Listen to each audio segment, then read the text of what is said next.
Бұқарбектің оқиғасы. Бірінші бөлім. Бұл Бұқарбек жастайынан жетім қалған бала. Оның ешкімі жоқ. Жақындары былай тұрсын, оның досы да жоқ. Ол қыс келе жатыр деп өзіне жылы жер іздейді. Бұқарбек әркімнің үйіне келіп ақша сұрайды. Бірақ оны көршілері жақтырмайды. Ол бұзақы немесе тәртіпсіз бала емес. Оны көршілері кедей болғандықтан жақтырмайды. Ол күнде әке-шешесін сағынумен жылайды. Ол өзіне жылы, жайлы жер табады. Оны жатқан жерінен тепкілеп, ертесі күні қайтыс болады десең. Екінші серия Мыңлайттан. Бұқарбектің оқиғасы. Екінші бөлім. Бұқарбек таңертең қыздың айқайлаған даусын естиді. Көмектесіңдер, құтқарыңдар, өлтіріп жатыр, ойбай. Айратын адам құсап барады. Бораттар, ема маған қана. Бля, хотя малға теңге салу керек. Оқ, бля. Мына не деп тұр шешесі? Елешін ақыл. Ойбай! Ёпты поймайт кеттіңдер. Полиция, жазып жіберем нақыл. Бля, қайда ғана айттым.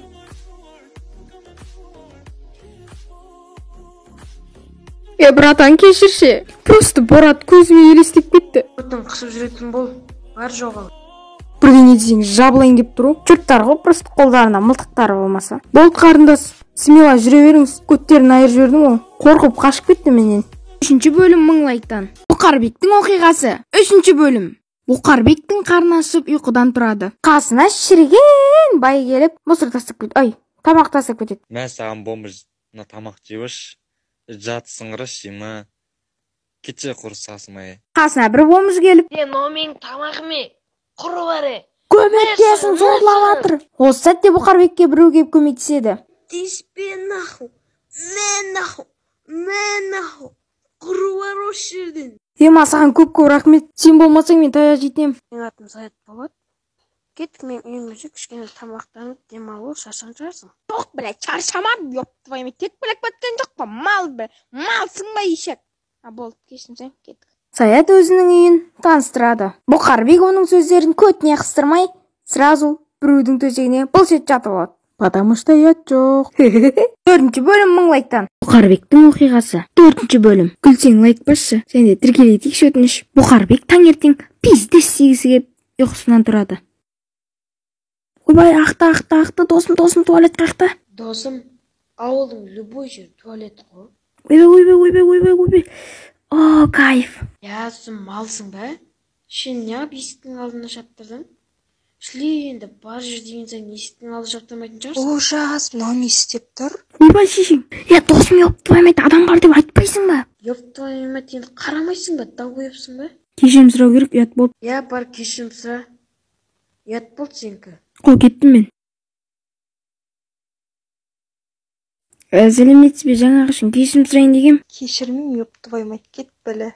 Чоп пришел бәле. Кешірмесең кетші нахуй. Жап аузыңды неғыл деп тұрсың, сен маған таяқ жейсің қазір. Көттің қысшы қатын. Бесінші бөлім Мыңлайттан. Бұқарбектің оқиғасы. Бесінші бөлім. Күлсең лайк басшы, өтініш, және де тіркелейікші. Бұқарбектің досының ойына жынды идея келеді. Мал? Смысле мал? Өзің мал, кетші нахуй. Короче, менде бір план бар. Жотан, қандай план? Бір шіріген бай тұрып, басқа ауылда соңгені ұрлыққа түсейік, байымыз зато.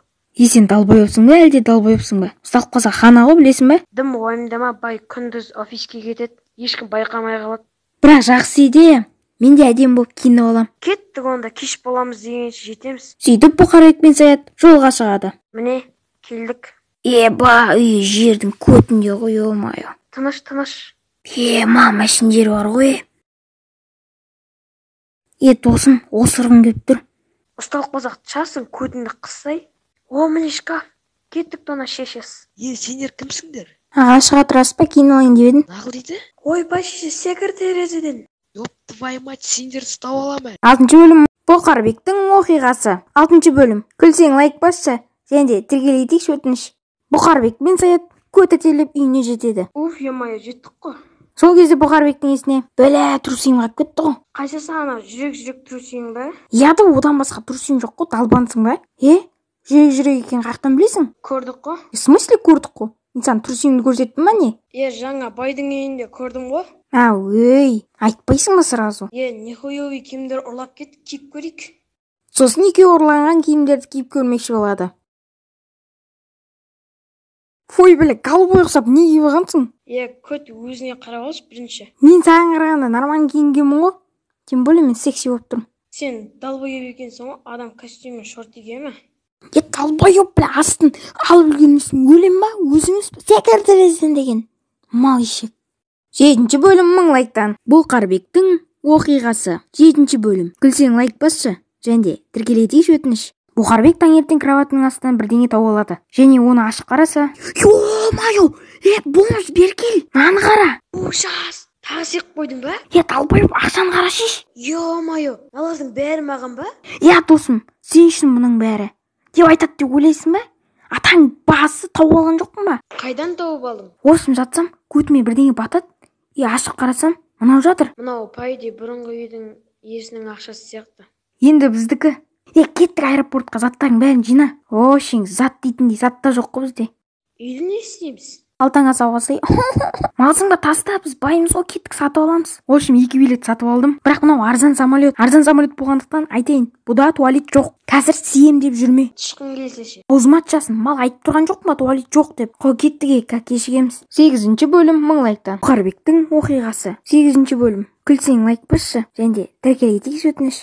Бұқарбек пен Саят басқа қалаға келеді. Ал келдік ал. Фу, не мынау? Мала құлап келдің ба?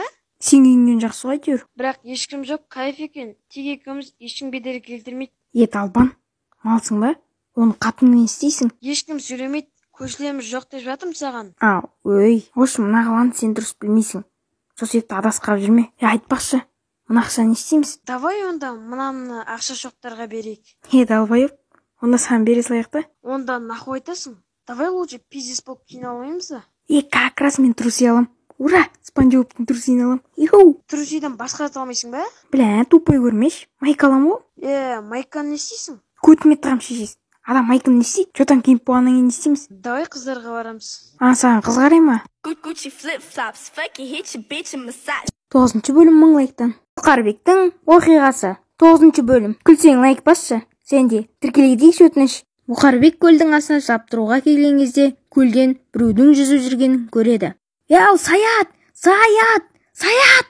Тұршы көтіңе күн түскен жаттың ғой. Ана көлде русалка жүр. Қараш, кеттік. Ёфтаймет, қандай русалка? Пермеш. Қарасай ана. Малына русалка емес қой. Балық қой анасы. Далбай дұрыстап қарашиш. Қаяқтағы русалка, қаяқтағы балық, мен адам, міне, просто шомылып жүргем жай. Бля, қап-қара русалканы бірінші рет көрдім. Сенің мөлдір көздерің еркелеп Бұқарбек. жаныма. Ёфтаймет, Бұқарбек қыз көрмедің ба? Не болды? Сүйіспедіңдер ма шешесі? Сенің түрің менің көтім сияқты ғой. Саған мына қыз қалай қарап жүр? Сен көтің менің түрім сияқты әдемі ме не? Бля. Айтпашы, сенің атың кім? Жұпаргүл. 10-ші. Бұқарбектің оқиғасы. 10-ші бөлім. Күлсең лайк басшы. Және тіркелетейік өтініш. Бұқарбек деген долбоеб сен ба? Мен. Жоқ, долбоеб емес, мен Бұқарбекпін. Мен таба алмай қалады деп ойладым ба? Ақша қайда? Бұқарбекте ақша.